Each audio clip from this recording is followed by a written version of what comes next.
ఈ దినము ఆరాధన కొరకై దేవుని యొక్క వాక్యములో నుండి హెబ్రీ పత్రిక 2వ అధ్యాయం మొదటి 4 వచనాలు మనం క్లుప్తంగా చదువుకొని మనం ఆరాధన కొరకై మన హృదయాలు సంసిద్ధపరచుకుందాం. హెబ్రీ పత్రిక 2వ అధ్యాయము మొదటి 4 వచనాలు. దయచేసి మీరందరూ కూడా వాక్యాన్ని తెరిచి నాతో పాటు కలిసి ధ్యానం చేయవలసిందిగా మనవి చేస్తా ఉన్నా. కాబట్టి మనము వినిన సంగతులను విడిచిపెట్టి కొట్టుకొని పోకుండానట్లు వాటి యందు మరి విశేష జాగ్రత్త కలిగి ఉండవలను.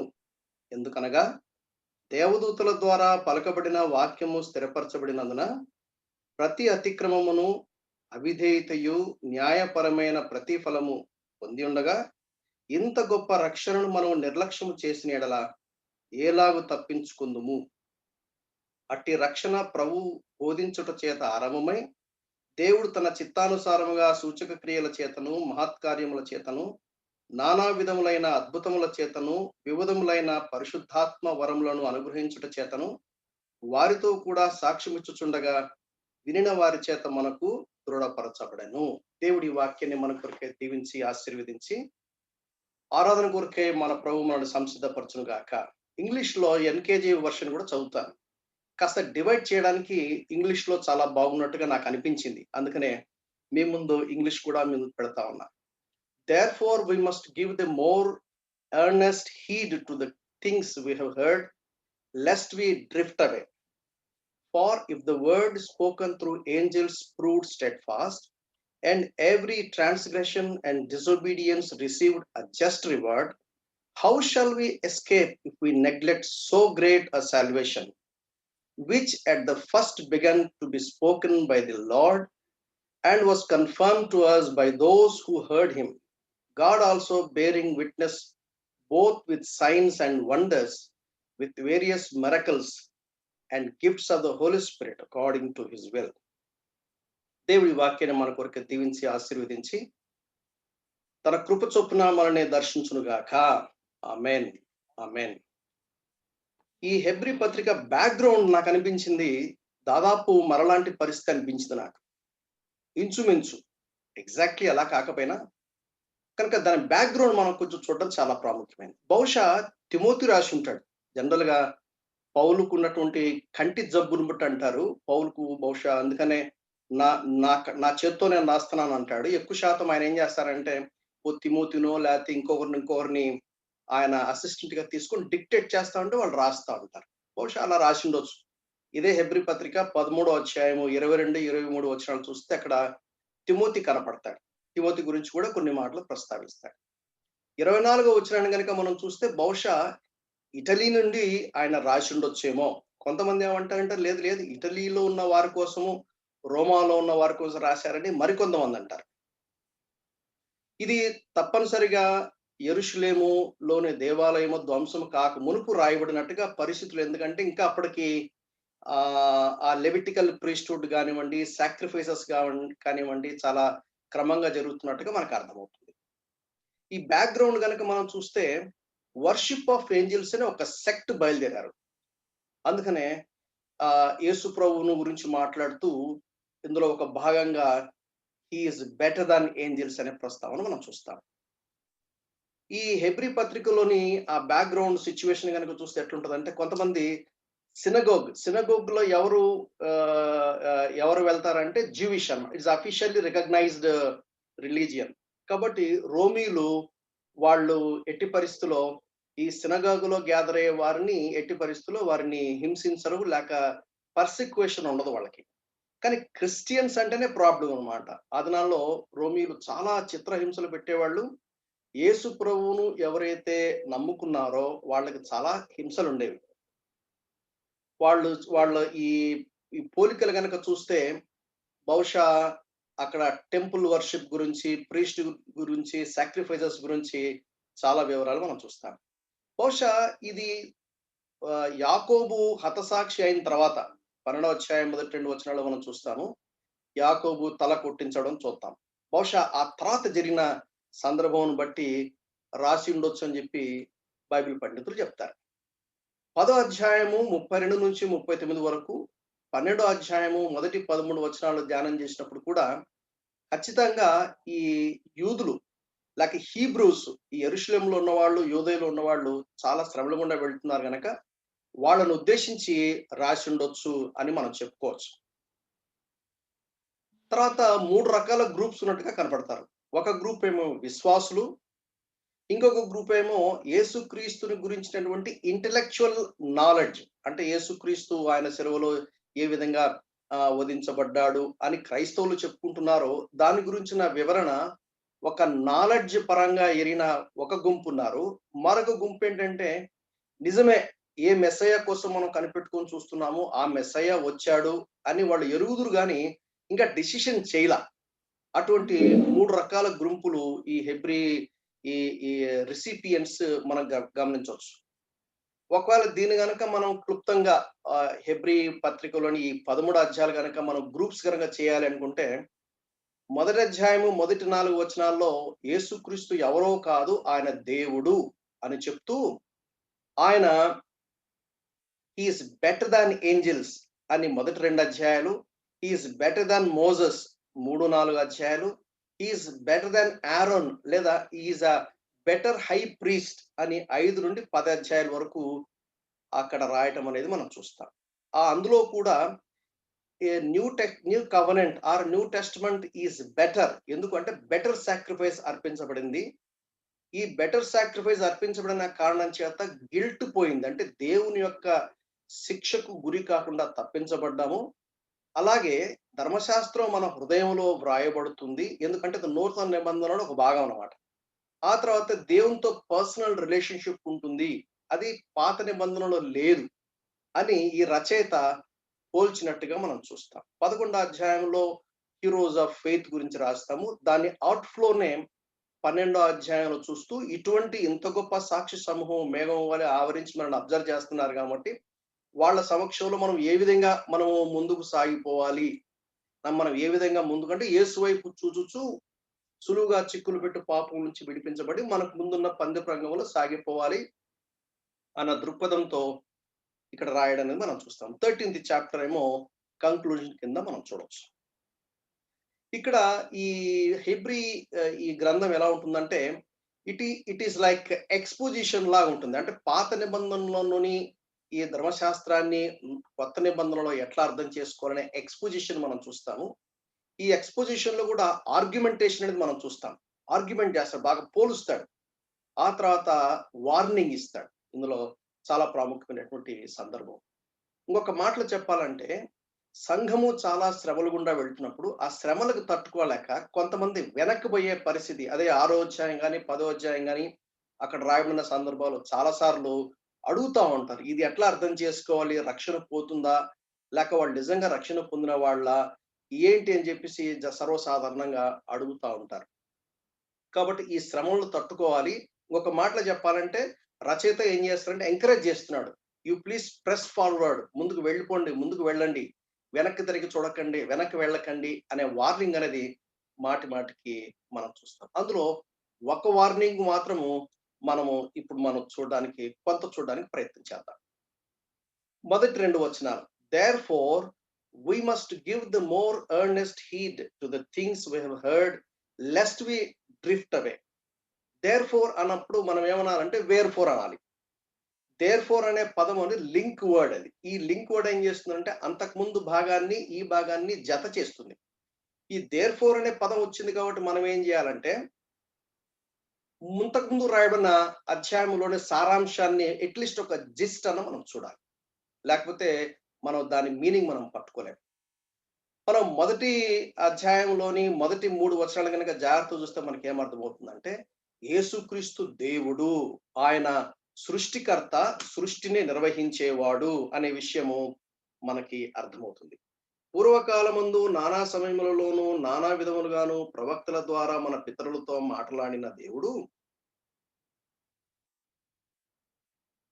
ఈ దినముల అంతమందు కుమారుని ద్వారా మనతో మాట్లాడెను. ఆయన ఆ కుమారుని సమస్తమునకు వారసునిగా నియమించెను. ఆయన ద్వారా ప్రపంచములను నిర్మించెను. ఆయన దేవుని మహిమ యొక్క తేజస్సును, ఆయన తత్వం యొక్క మూర్తిమంతత్వమునై ఉండి, తన మహత్తు గల మాట చేత సమస్తమును నిర్వహించుచు, పాపముల విషయమై శుద్ధీకరణము తానే చేసి, దేవదూతల కంటే ఎంత శ్రేష్టమైన నామము పొందెనో వారికంటే అంత శ్రేష్ఠుడై ఉన్నత లోకమందు మహామహుడవు దేవుని కృపార్శమున ఆచుండెను. అంటే యేసుక్రీస్తు సాక్షాత్తు దేవుడు, ఆయన సృష్టికర్త, ఆయన సృష్టిని నిర్వహించిన వాడు అనే మాటలు అర్థం వచ్చే సత్యాన్ని ఇక్కడ మనకు చెప్తాడు. అంత మాత్రం కాకుండా ఆయన రక్షకుడు అనే సత్యాన్ని కూడా ఆయన మనకు ఈ ఈ మాటల్లో మనకు పొందుపరుస్తాడు. దాని గురించి మనం తర్వాత కూడా చూస్తాం. అంత మాత్రం కాకుండా ఆయన వాక్యమై ఉన్న దేవుడు. ఎందుకంటే ఆయన మన ద్వారా మాట్లాడుతున్నాడు. Is the word, is both person and the message and messenger అన్నమాట.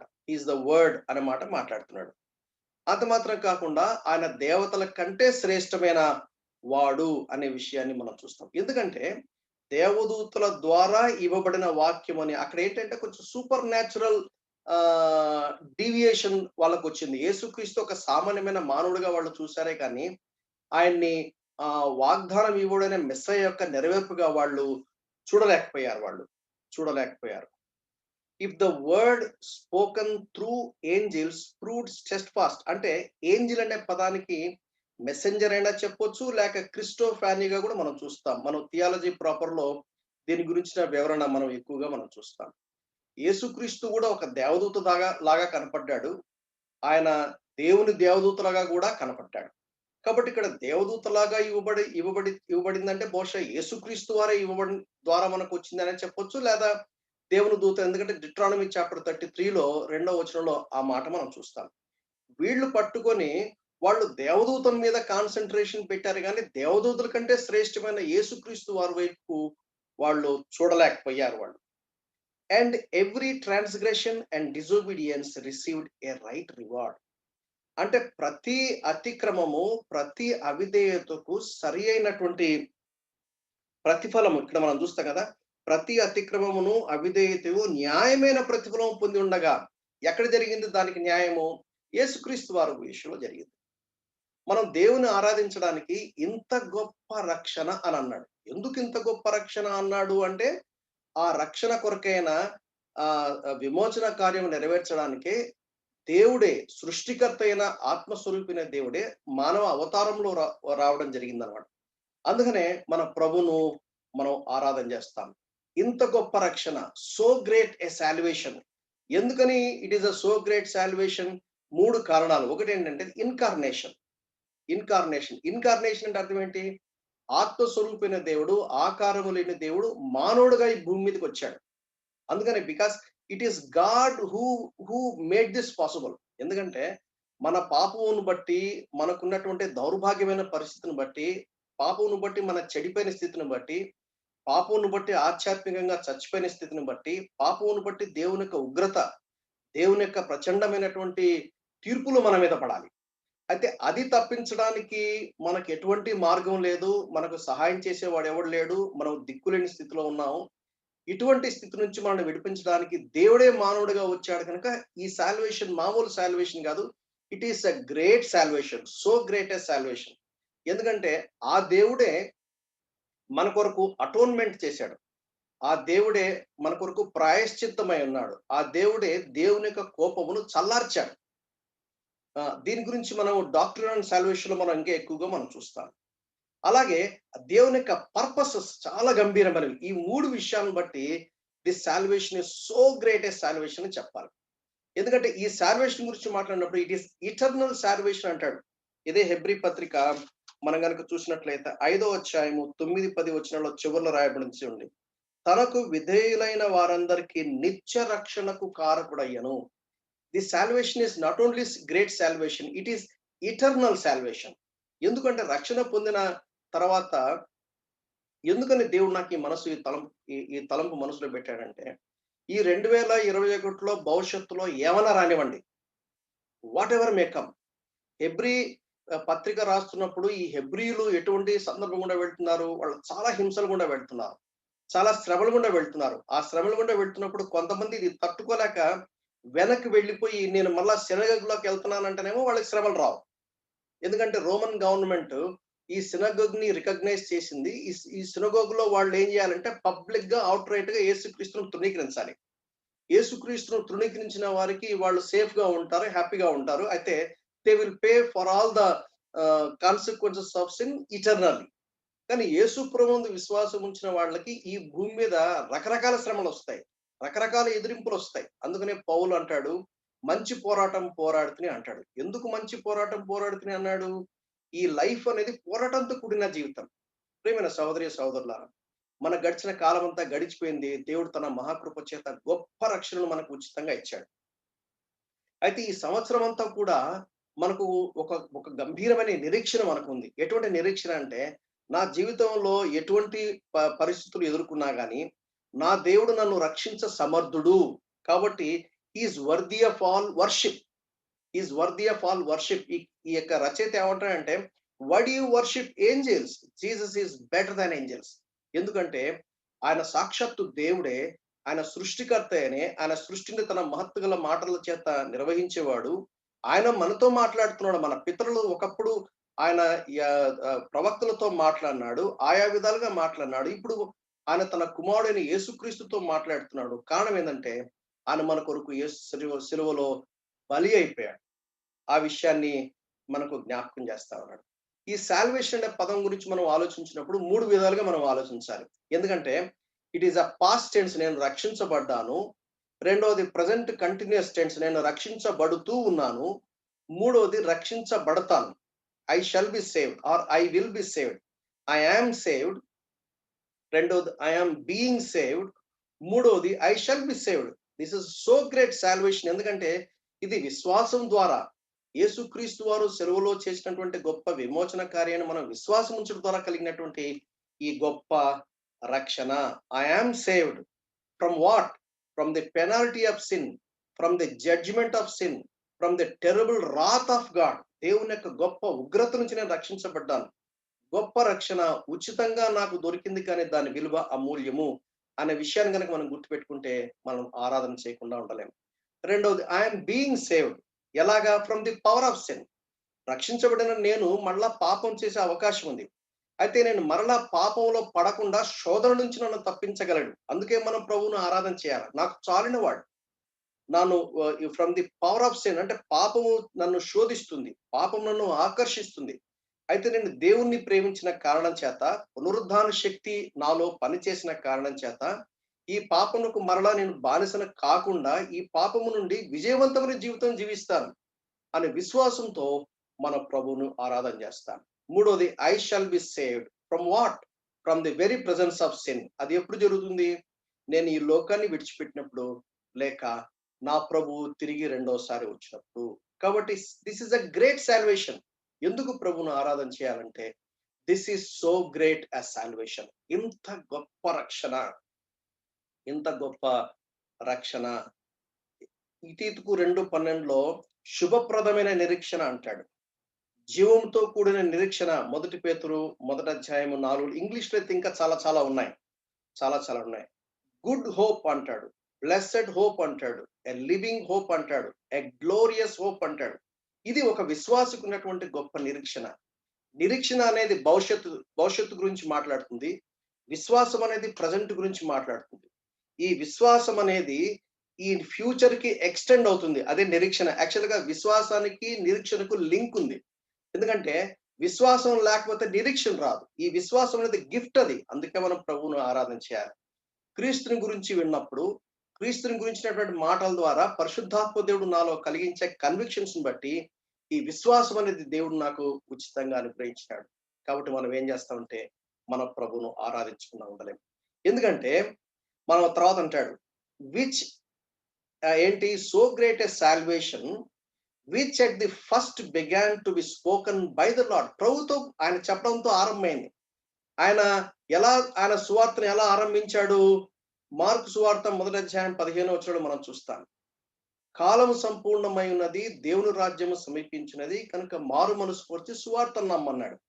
కాలము సంపూర్ణమైంది అంటే మెస్సయ్య వస్తాడు అని చెప్పేసి ప్రవక్తలు ఎవరి గురించి అయితే ప్రవచించారో ఆ టైము రైట్ టైం. గలతీ 4:4 అంటాడు, రైట్ టైం ఆయన స్త్రీ ద్వారా ఈ లోకంలో జన్మించాడు. అంటే మెస్సయ్యగా, ఆయన ఒక రాజుగా ఈ లోకానికి వచ్చాడు. ఆ రాజు పరిపాలిస్తాడు. కింగ్డమ్ ఆఫ్ గాడ్ అంటే మన జీవితంలో రాజుగా పరిపాలిస్తాడు. మనం రిపెంట్ అవ్వాలి. విశ్వాసం ఉంచాలి. అది మనలో జరిగింది. ఎవరో మనకు సువార్త చెప్పారు. ఎవరో మన కోసం ప్రార్థన చేశారు. అయితే పరిశుద్ధాత్మ దేవుడు ఆ సువార్తను వింటున్నప్పుడు మనలో ఆ రిపెంటెన్స్, ఆ ఫెయిత్‌ను మనకు అనుగ్రహించాడు. ఈ సువార్త అయిన ప్రభువైన యేసుక్రీస్తునందు విశ్వాసం ఉంచడానికి మనకు సహాయపడ్డాడు. And was confirmed to us by those who heard him. ఎవరు? అపోస్తలుల ద్వారా దేవుడు మనతో మాట్లాడినాడు. దాన్నే అపోజిల్స్ డాక్ట్రిన్ అన్నారు. ఇప్పుడు దేవుని వాక్యం ఏంది? కనుక ఈ దేవుని వాక్యములోని సత్యము, ఆ సువార్తను మనం కూడా విన్నాం. మనం కూడా రక్షణ పొందాం. ఇక్కడ చెప్తాడు and was confirm to us by those who heard him. తర్వాత మనము విన్నాము, మనం రక్షణ పొందాం. వాళ్ళు విన్నారు, వాళ్ళు రక్షణ పొందారు. చూడు ఎంత గొప్ప సంగతో. 4వ వచనం అంటాడు, God also bearing witness both with signs and wonders with various miracles and gifts of the Holy Spirit according to his will. వాళ్ళు మనకు సాక్షులుగా ఉన్నారు. ఎలా సాక్షులుగా ఉన్నారు? అదివరకు పిరికి పందలుగా భయపడుతూ వాళ్ళ ఇంట్లో ఉన్నారు. ఎప్పుడైతే పెంతెకోస్తు ప్రారంభమైందో, పరిశుద్ధాత్మ దేవుడు వారి జీవితంలో ప్రవేశించాడో, ట్రాన్స్‌ఫర్మేషన్ వచ్చింది. ఆ ట్రాన్స్‌ఫర్మేషన్ ద్వారా వాళ్ళు పరిచర్య చేశారు. ఎలా పరిచర్య చేశారు? పరిశుద్ధాత్మ కృపావరాల ద్వారా చేశారు. అందుకనే ఇక్కడ మనం తెలుగులో చూస్తాం, సూచక క్రియల ద్వారా, మహత్కార్యాల ద్వారా, నానా విధమైన అద్భుతముల ద్వారా వాళ్ళేం చేశారంటే క్రీస్తు కొరకే సాక్షిగా ఉన్నారు. ఆ మాటకొస్తే మనం కూడా అలాగే ఉన్నాం. కాబట్టి ఎందుకంటే ద గ్రేటెస్ట్ విట్‌నెస్ ఏంటి? మనలో ఒక సిన్నర్ సెయింట్‌గా మారటం. మనం కూడా ఆయన్ని సేవిస్తున్నాం. ఇప్పుడు నేను వాక్యం చెప్తున్నానంటే అది పరిశుద్ధాత్మ కృపావరం ద్వారా చెప్పేదే. నా గొప్పతనం ఏమి లేదు. పరిశుద్ధాత్మ దేవుడు అనుగ్రహించినటువంటి కృప చొప్పున వాక్యాన్ని బోధించే వరం ఇచ్చాడు కాబట్టి వాటిని యుటిలైజ్ చేస్తూ సువార్త మనం చెప్తాం. అపోస్తలులు అప్పుడు అలాగే జరిగింది. ఇప్పుడు కూడా అలాగే జరిగింది. అందుకనే it is so great A salvation అన్నాడు. టు సమ్ అప్ చెప్పాలంటే సో గ్రేట్ ఏ సాల్వేషన్ ఎందుకు అంటే సాక్షాత్తు దేవుడే, ఆయన సృష్టికర్త అనేవాడు, సృష్టిని నిర్వహించేవాడు, వాక్యమైన దేవుడు, ఒక రాజుగా ఉండే దేవుడు మన కోసం సిలువలో అటోన్మెంట్ అంటే ఆయన ప్రాయశ్చిత్తార్థముగా దేవుని యొక్క కోపమును శాంతిపరిచాడు. ఆ తీర్పును తన మీద మోపుకొని గొప్ప రక్షణ మనకిచ్చాడు. పర్పస్ ఏంటి? మనం రక్షించబడాలి. రక్షించబడ్డం అంటే అర్థం ఏందంటే ట్రాన్స్‌ఫర్మేషన్ రావాలి. ఈ ట్రాన్స్‌ఫర్మేషన్ ఇంతటితో ఆగకుండా క్రీస్తు యేసు వారి స్వరూపంలో మలచబడేంత వరకు మన జీవితాల్లో అంచెలంచెలుగా కార్యం చేస్తాడు. ఈ రక్షణ నేను రక్షించబడ్డాను. నేను రక్షించబడుతూ ఉంటాను. ఎందుకు అంటే ఈ దేవుడు ఈ సంవత్సరం అంతా నాతో ఉంటాడు. మిగిలిన శేష జీవితం అంతా నాతో ఉంటాడు. నన్ను విడవడు, నన్ను ఎడబాయడు. నా జీవితంలో పనిచేస్తాడు. ఒక పాపిని ఆశ్చర్యమైన పరిశుద్ధుడిగా ఆయన మార్చే దేవుడు. ఎందుకంటే this is so great a salvation. It is eternal salvation. నిత్యము ఉండే రక్షణ. ఇది తాత్కాలికమైనటువంటి రక్షణ కాదు. కొన్ని సిద్ధాంతాలు ఉన్నాయి. రక్షణ పోతుంది అనే సిద్ధాంతాలు ఉన్నాయి. కానీ బైబిల్ గనుక జాగ్రత్తగా పరిశీలిస్తే యేసుక్రీస్తు మన జీవితాల్లో చేసే కార్యం ఎంత గొప్ప కార్యం అంటే మన ప్రభువును ఆరాధించకుండా మనం ఉండలేము. ఈ కొద్ది మాటలు మన మనసులో పెట్టుకొని ఇంత గొప్ప రక్షణను తృణీకరిస్తే అందుకనే ఈ రచయిత హెబ్రీయులకు చెప్పే సందేశం ఏంటంటే భవిష్యత్తు ఏమైనా అవ్వచ్చు. ఆ దినాల్లో రోమీయులు వారిని చిత్రహింసల గుండా పెట్టారు. మనకు భవిష్యత్తులో ఏమైనా రావచ్చు. మనకు భవిష్యత్తు ఏమవుతుందో మనకు తెలియదు.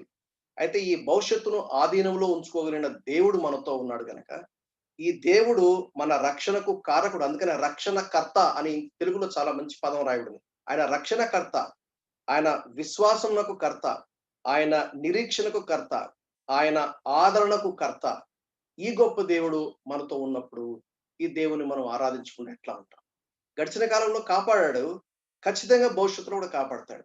ఫిలిప్పీ పత్రిక 1వ అధ్యాయం 4, 5, 6 వచనం రాయబడిన మాట ప్రకారం ఈ గొప్ప సత్క్రియను ఆరంభించిన వాడు క్రీస్తు రాకడ వరకు దాన్ని కొనసాగిస్తాడు అని రాయబడింది. ఈ శుభప్రద నిరీక్షణ మనకుంది. ఏమిటా నిరీక్షణ? నేను ఈ లోకాన్ని విడిచిపెడితే నా ప్రభు దగ్గరికి నేను వెళ్తాను. నా ప్రభు త్వరగా రానైనాడు. ఎందుకు వస్తాడు? నన్ను తీసుకొని పోవడానికి వస్తాడు. ఈ గొప్ప నిరీక్షణ చేత భవిష్యత్తు ఏమైనా అవ్వచ్చు. మన భవిష్యత్తు గురించి మనం కంగారు పడాల్సిన పర్లేదు. భవిష్యత్తు గురించి మనం కన్‌ఫ్యూజ్ అవ్వాల్సిన పర్లేదు. మన జీవితాన్ని ఆయన పాదం చెంతలో పెట్టినప్పుడు దేవుడు మనల్ని కొనసాగింపజేసేవాడు. One day we will be with him for ever and ever. ఆ హోప్ మనకుంది. ఆ హోప్‌ని బట్టి, ఆ నిరీక్షను బట్టి ఏదైనా సరే ఎదుర్కోవడానికి పునరుద్ధాన శక్తి ద్వారా దేవుడు మనలో కార్యం చేసేవాడు. కనుక ఈ గొప్ప దేవుని మనము ఆరాధించకుండా ఎట్లా ఉంటాం? ప్రభువును ఆరాధించడానికే మనం ఈ తలంపులను మనము ఆధారం చేసుకొని మనం ప్రభువును ఆరాధన చేస్తాం. దేవుడి వాక్యాన్ని మన కొరకే దీవించును గాక.